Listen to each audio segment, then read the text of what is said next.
Hi everyone, and welcome to the 2026 Say What Virtual Summit, hosted by the Texas School Safety Center. We are super excited to have you here. We will be covering a lot of information, but before we do that, let me introduce myself. My name is Mariana, and something interesting about me is that I do sports photography. But now, let's introduce the rest of the teen ambassadors. What's up, guys? My name is Andrew, and an interesting fact about me is I have never broken a bone in my body. Hi everyone, my name is Xiomara, and something interesting about me is I play 6 instruments. Hey everyone, my name is Jasmine, and an interesting fact about me is I'm actually half Caribbean, and I've been there 5 times. Hi everyone, my name is Marisol, and I'm a consultant for Say What. And a fun fact about me is I go to Sam Houston State University. One of the biggest parts of the Say What program is its teen ambassadors. We are a group of high schoolers from all over Texas who serve as a youth voice on tobacco prevention for the state. Each of us is dedicated to exposing the lies and tactics behind the tobacco industry and helping both youth and adults stay informed. Most importantly, we are a resource for all of you to help you on your advocacy journey. The Texas School Safety Center is an official university-level research center at Texas State University. They share safety and security information through research, training, and technical assistance for K-12 schools and junior colleges throughout the state. They also work closely with communities to create safe, secure, and healthy environments for everyone.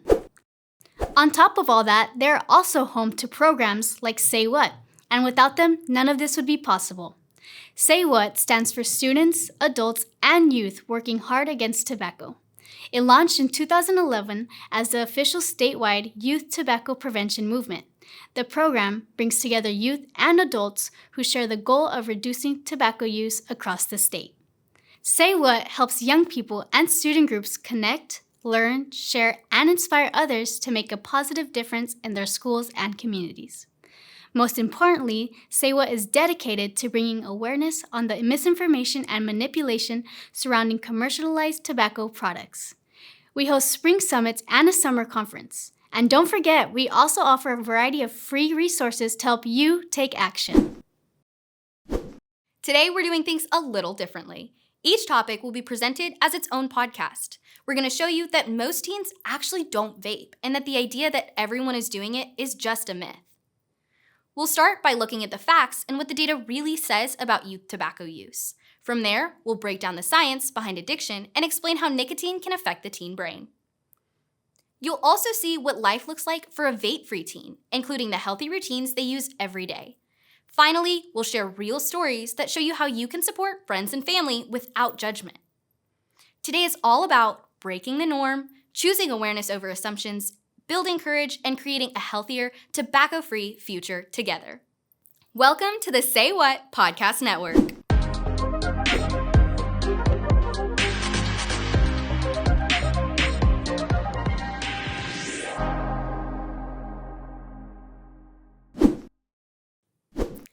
Vaping and tobacco are everywhere online. Social media makes it look cool, normal, even fun. Bright colors, sweet flavors, they trick you into thinking it's harmless. But underneath, it's full of chemicals that can destroy your health. A lot of people think vaping is harmless, like it's just something that people do. No big deal. But the truth is, it is a big deal, and it's affecting students every single day. And here's the part that doesn't get talked about enough. It might feel like everyone is doing it, but that's not actually true. For a long time, tobacco and vaping have been made to seem normal, especially for young people. You see it online, you hear about it at school, and it just starts to feel a part of everyday life. But when you actually look at the data, here in Texas and even across the country, most teens are not using tobacco or vaping products. Over 8 out of 10 Texas students do not use tobacco or vape. So, if it ever feels like you're the only one saying no, you're not. You're actually a part of the majority. And it's not just Texas. About 6% of U.S. youth are vaping. That means more than 90% of American youth aren't vaping. So the idea that everyone is doing it doesn't really hold up. And those numbers have been going down because education is actually working. Zooming out even further, this isn't just a local or national issue. It's something countries all over the world are dealing with. 37 million youth ages 13 through 15 use tobacco worldwide. That's millions of young people across different countries, cultures, and communities that are all being affected by nicotine. But here's what matters. Around the world, countries are recognizing that number is too high, and they're pushing back. They're creating smoke-free spaces, limiting advertising, and investing in prevention programs aimed specifically at young people. Youth tobacco use has declined globally due to prevention efforts, which means this isn't just a problem. It's a movement, and young people are leading that change. Because nicotine isn't just a habit, nicotine can affect brain development until age 25. It's addictive. Many teens who use nicotine show signs of dependence. It changes how the brain works, especially while it's still developing. That's why quitting can feel so hard. It's not about being weak. It's about how nicotine rewires things over time. But when you understand that, you can make informed choices. You can support other people too. So what does it actually look like to break the norm? It's not just about saying, don't vape. It's about knowing your options and using them. Breaking the norm doesn't mean being perfect. It means choosing awareness over assumptions, support over silence, and leadership over pressure. Because the truth is, the norm is already changing, and you get to be a part of that change.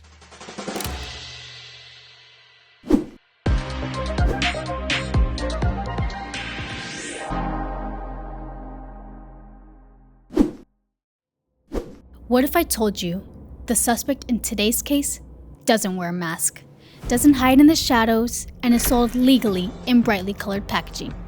This suspect moves fast. It reaches the brain in seconds, and once it gets inside, it rewires the system completely.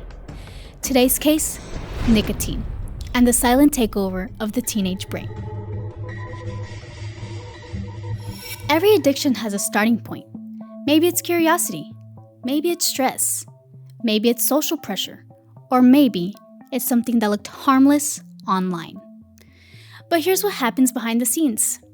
According to the FDA, nicotine reaches the brain within seconds of being inhaled. Once inside, it triggers the release of dopamine, the brain's reward chemical. Dopamine is supposed to help us survive. It rewards eating, connection, and achievement. But nicotine hijacks that system. The National Institute on Drug Abuse explains that nicotine overstimulates dopamine release, creating an artificial reward signal, one stronger and faster than many natural rewards. The brain takes note, and the investigation begins. At first, the brain reacts. Then it adapts. Then it changes.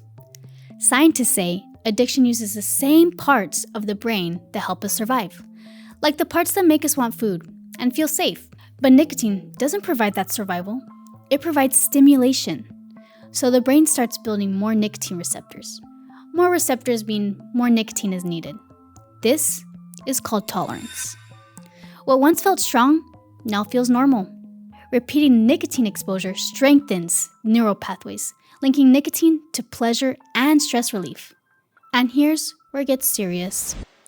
The brain begins to reduce its natural dopamine production. Now, the person isn't using nicotine to feel good. They're using it to feel normal. That's dependence. Now imagine this happening in a brain that's still developing. The prefrontal cortex, the area responsible for decision-making and impulse control, isn't fully developed until the mid-20s. According to NIDA, teen brains are more sensitive to dopamine. That means nicotine creates a stronger reward signal in youth rather than adults.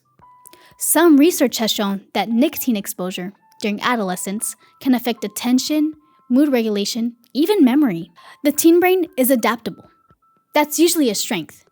But with nicotine, it's quite the opposite. It becomes more vulnerable. addiction pathways form faster and deeper. Now comes the cycle: tolerance, dependence, and withdrawal. According to Smoke Free Teen, when someone stops using nicotine, withdrawal symptoms can begin quickly. Irritability, anxiety, trouble sleeping, even intense cravings. The brain is just adjusting. It's trying to function without the chemical it adapted to. And then there are triggers. Research explains that the brain links nicotine use to environments, emotions, and your routines. Stress becomes a cue. Boredom becomes a cue. Certain friends become cues. Even walking into a specific room can activate a craving. The brain has built connections, and those connections are powerful. Nicotine isn't just addictive because it feels good. It's addictive because it changes the brain's structure and chemistry. The FDA states that nicotine alters brain circuits involved in reward, learning, and self-control. It reshapes motivation, it shifts priorities, it convinces the brain that it's necessary. That's why addiction isn't weakness. It's not the person who's weak. It's the strength of the chemical that wins them over. But here's the twist in today's case. The brain can heal. Neuroplasticity, the brain's ability to change, can work both ways. Just like addiction, pathways can form. They can also weaken. Withdrawal symptoms fade. Dopamine levels even out. Triggers lose strength over time. Education interrupts that cycle. Awareness exposes the suspect, and support makes recovery possible. Nicotine doesn't kick down doors. It doesn't announce itself as dangerous. It blends in. It disguises itself as stress relief, as social acceptance, a harmless vapor. But the evidence is clear. Nicotine rewires the brain, and the teenage brain is especially at risk. This isn't a story about blame. It's a story about understanding. Because when we understand how addiction works, we take away its power. And now you know the truth behind the case. This has been the Silent Takeover.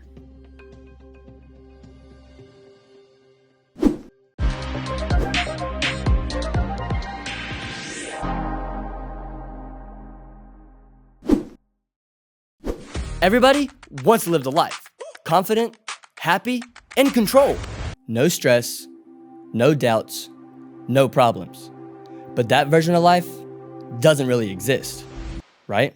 Yeah, because real life, it's loud, fast, messy, and sometimes overwhelming. So we try to fix it quick, distract ourselves, ignore it, push through it. But living the life isn't about escaping stress. It's about learning how to move through it and actually build something better from the inside to the outside. When life starts to feel heavy, that's where coping comes in. Not to erase what you're feeling, not to pretend everything is fine, but to help you carry it in a healthier way. Sometimes that looks like movement, like going to a hot core class or taking a quick jog. Exercise can lower anxiety and stress by releasing endorphins. Sometimes it's writing. Journaling helps make sense of everything in your head so you can understand your feelings and think more clearly. Or even something as simple as reading, giving your mind a place to rest for a moment. And then there's mindfulness, which sounds complicated, but it really isn't. It just means being here, right now, not stuck in what already happened, not worrying about what might happen next, just present and in the moment. Try this with me. Take a slow breath in, hold it, and let it out. And again, or as many times as you need. That small moment, that's a reset. And for a second, all the noise is gone. The more you practice just being present, the better you get at staying calm, handling stress, and facing challenges. All right, so once you're not constantly overwhelmed, what's next? You build, because nobody just ends up living a great life. They build it, and that starts with habits. And yeah, I know build better habits sounds like something every adult says, but hear me out. Habits are what you do when you're not thinking about it. So if your default is doing nothing, avoiding things, putting stuff off, that becomes your life.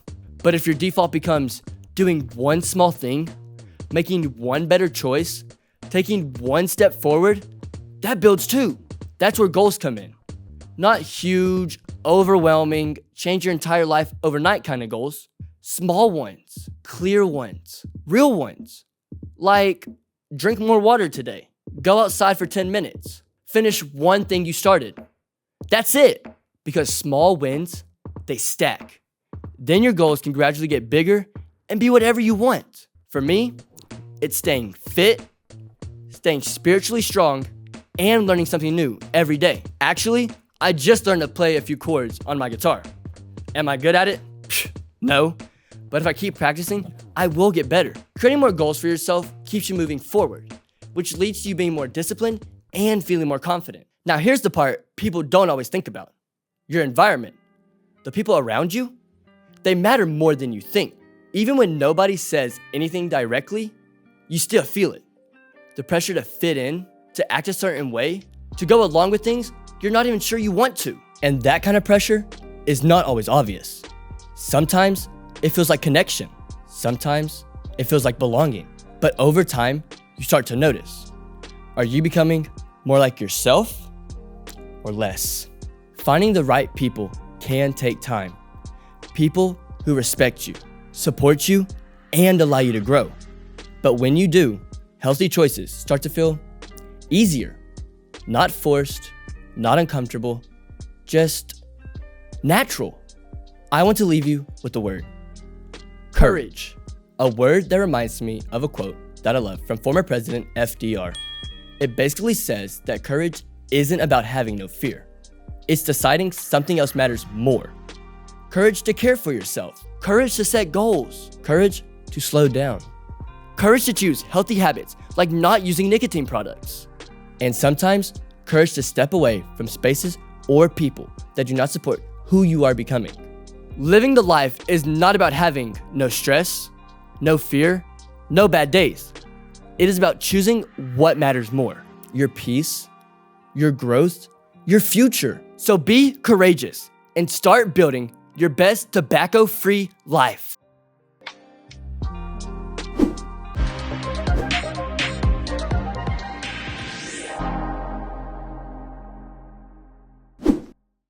Good morning, good afternoon, or good evening. It's Marisol, and welcome back to the podcast. And today I'm super excited because I have a very special guest, a TA of mine and close personal friend, Mariana. Hey guys, I am super excited to be here, and Marisol, thank you so much for having me today. Thanks for coming on the podcast. Now, we have a lot to discuss today, but before we get started, how have you been? I have been really great. This is my first year as a TA, so it has been so fun. But my favorite part from this year is just being able to advocate with my other TAs about tobacco prevention. Absolutely. That sounds like a lot of fun. I mean, I remember being a TA, and that was one of my favorite parts too. So that just makes me so happy. I'm glad. But now it's time to get serious. Yeah. Mariana, Marisol. today we're talking about something a little uncomfortable. Yeah, and it could be super uncomfortable to some people. Mm-hmm. It could be scary to talk about, scary to even think about, but what do you do when someone you care about is vaping, smoking, or even just thinking about it in general? Although it may be super scary to talk about at first, being a TA prepares you for those type of situations. So I have learned how to understand different perspectives and just learned overall how to handle situations just like that. Exactly. I mean, that's why I figured you'd be the perfect guest for today's episode. And I'm really glad that you said that because I have a story to tell. I love a good story. Okay, so I was walking into the school bathrooms the other day, and I see my friend across the room. It was just me and her, and she was vaping, and she was hitting it. And I was like, whoa. And it caught me really off guard because she was standing there. I was standing there, very awkward, because she knew what I do. She knew that I'm an advocate for it. And it was just so in the moment. And we both we didn't know what to do. So we just held eye contact. No, I mean, that does sound so awkward, especially because of what you do for Say What. Exactly. And honestly, like, I wanted to say something so bad in that moment, but I didn't. But now looking back, I'm kind of glad that I didn't. Why is it that you think you didn't say anything? I think just because we were in the bathroom, one, that's already such a horrible place to have that type of conversation, especially confronting someone. Yeah. Two, you don't know who is in there. Like, you don't know if someone was in the stall or just gonna walk in. And three, you don't know how you're gonna react in the heat of the moment. Right. So was that it? Is that where the situation ended? At first, yes, that's where I was gonna leave it off. But then I was like, okay. So I took a step back. I took a deep breath and I was like, okay, this isn't about you. You need to help your friend. I had a lot of time throughout the day to think about what I was going to say, how I was going to approach it. So I decided that I was going to text her after school. And I just said, hey, we need to talk. I am not here to judge you. I just want to see if you're okay. Like, you acknowledged that you weren't trying to call her out. You weren't judging her.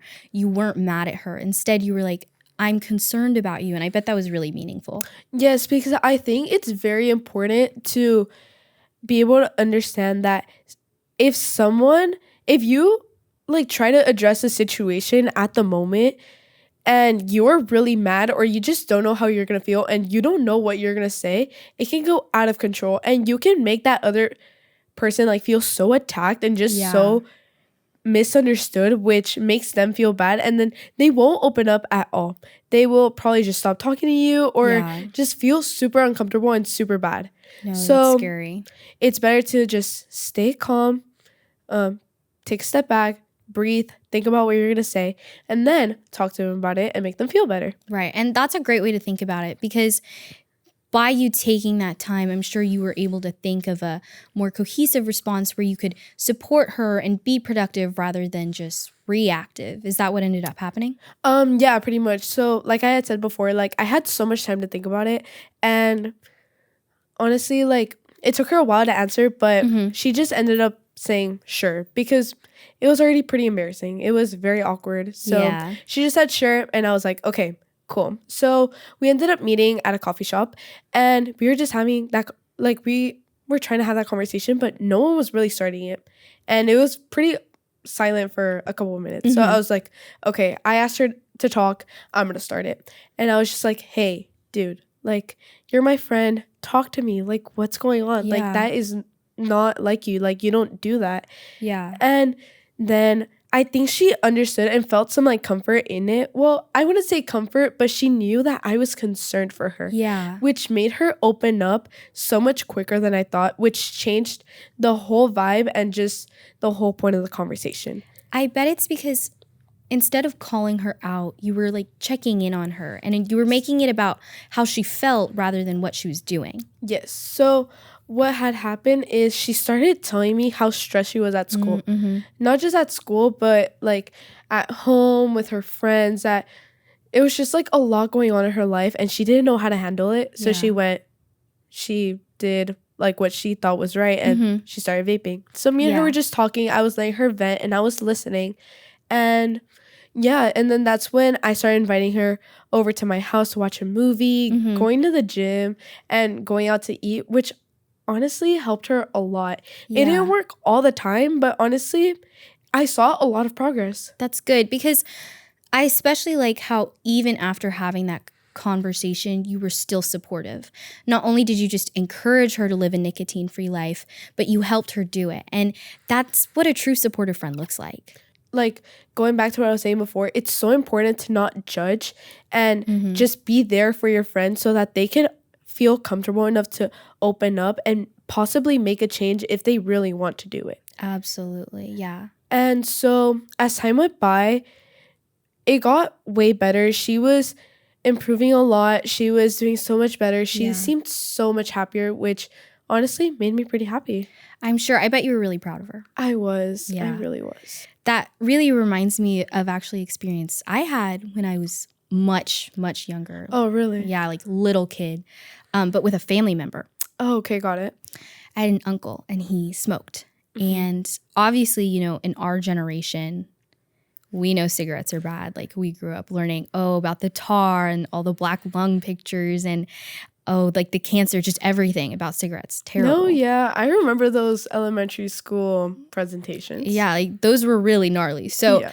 I'm sure you can imagine like how angry and upset I was when I found out that he smoked. Yes. And all of those emotions were really stemming from worry. I was worried about him. I was worried for his health, mental and physical, and I didn't know how to convey that. Now, luckily, my mom intercepted me before like 9-year-old me went and started yelling at my uncle, because that would have, like, no adult wants to be bossed around by a little kid. Absolutely. Yeah, but I still had all that worry, and I didn't know what to do with it for so long. I just kind of kept it to myself because I knew if I let it slip, I would push him away. Eventually, like you said, I got older, I matured, I learned how to handle conflict, how to handle difficult conversations, and most of all, I became like an advocate for Say What, for myself, for my loved ones, and that's especially when things started to change. I handled the situation honestly completely like you did with your friend. I kept it simple and I kept it supportive. I was like, hey, I know this is your choice, but I want you to know I'm worried about you. I care about you so much. I want you to be around for a long time. And most of all, I was like, I'm here for you. If you need to talk about anything, like, I'm here for you. And then we hugged and moved on. I am so proud that you got to get to that point with your uncle, because now he actually really knows that you're always going to support him and you're always going to be there for him. So it's just so wonderful to see that one thing that you held on for so long actually helped him, and it helped your bond. Yeah, definitely. And I'm glad that we could bond over this. So Me too. thank you for letting me share my story. Thank you for sharing your story. And I actually want to circle back really quick. I had a question. Did your friend ever end up quitting? She did. That's And amazing. I am just so proud of her because it was such a long journey. Yeah. But she made it look so easy. Like, here and there, like, things would happen, but just seeing her progress and then seeing her actually quit, it was like receiving an award at the Oscars. It was so wonderful to see. I am still so proud of her, and I tell her every day. I make sure that she knows that I am very proud of her, and I am still always going to be there for her, and that if she ever wants to talk about anything else, I'm always going to be there for her, because that is just so important in a friendship. Absolutely. I think that's so beautiful. I think this is what advocacy looks like, honestly. Yeah. Sometimes we forget that advocacy isn't just those campaigns and the presentations, but it's the small things, the awkward conversations, those really intimate moments where maybe you have to have a connection over something that's difficult or scary, but at the end of the day, that's still advocacy. So, with that being said, I know we covered a lot today, but I have one more question for you. What's up? If you had one final thing to say to our listeners, what would you say? Ooh, okay. So I think I'm going to address back to basically like the whole point of my story. Yeah. That you don't always have to have the right answers, or you don't always have to have the perfect words for every sentence. Yeah. Honestly, just using your voice to inspire someone just is so wonderful. It is so amazing to see, and it just makes a really big change. Yeah. So you can always just start off small. Like I started off with my friend. You started with a family member. Yeah, so you can true. start off with someone that you care about, or even just a stranger on the street. Yeah. And then once you really see how inspiring and how wonderful it is to change someone, you can go bigger and bigger. Yeah. And you can do a presentation at school. You can go to a conference, which, by the way, we have one this summer. So I would go to that. So literally just be the one to like use your voice and just be the one to make a change. Absolutely. I think that's amazing. And obviously, I'm sure you guys can tell why I wanted Mariana on the podcast so bad. So thank you guys for tuning in. Mariana, thank you for coming. Thank you for having me. And we'll see you next time. Bye. We just covered a lot of information, so let's take a quick step back and recap the big ideas. Today, we looked at how even though it can seem like everyone is doing it, that's not actually true. Most teens don't vape at all. We also learned what nicotine does to the brain and why it's hard to quit once someone starts. It's not about being weak, it's about how addiction works. We saw what a vape-free life can look like with healthy habits and better ways to deal with stress. And we heard real stories that showed us how powerful support can be. Checking in on friends, listening without judgment, and showing you care. Most importantly, we saw that things are changing. The norm is changing, and young people like you are helping to lead that change. Breaking the norm starts with knowing the facts, making informed choices, and supporting each other. And together, we can build a healthier, tobacco-free future. We want to encourage you to do more with this information. If you or a friend are struggling with vaping, you can get free confidential help by texting Start My Quit to 36072. Again, that is Start My Quit to 36072. And get involved in the movement. Follow us on social media at TXSayWhat, or visit our website to take our training modules, register your youth group to host projects, and request free mini grant kits. And don't forget, our annual conference is happening this summer in Austin, Texas. Registration is open until May 31st. Lastly, if anything we shared today lit a fire in you to do more, apply to be a teen ambassador. Applications are now open on our website. You just need to be a Texas resident going into 9th through 11th grade next school year and at least 15 years old by December 31st. Applications close on August 7th, so don't wait. With all that being said, thank you so much for joining us today. We hope to see you next time or at the conference. Until then, bye!